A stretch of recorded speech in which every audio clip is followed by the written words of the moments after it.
Esta también podría ser una de las razones que a veces no sensa llama, es el sensor de llama. Vemos que aquí la corrosión es brutal. Anyway, aquí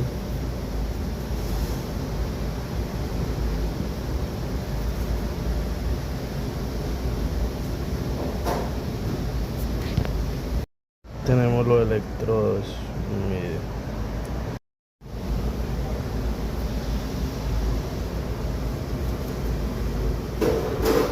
Tenemos esto. Esto está muy sucio. I don't know.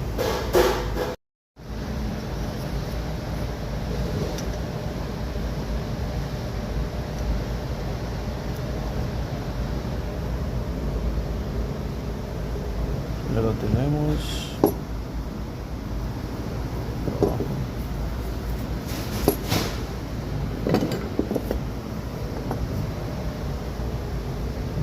Ahí va. Bueno, pero es que mire, este cable, que es el cable de la chispa, este cable está destruido aquí abajo. A este no se le ha hecho fuerza ni nada. Mire, si usted ve,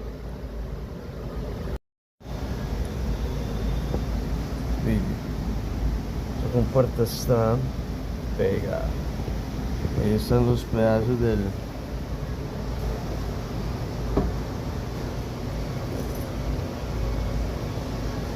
Es el que hay que cambiar. Este está muy partido.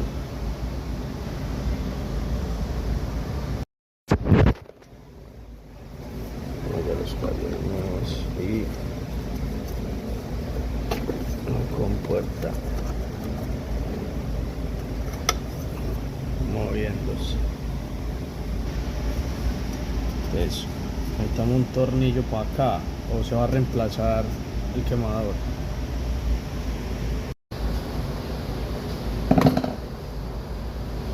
Tiene el quemador parce fuerte.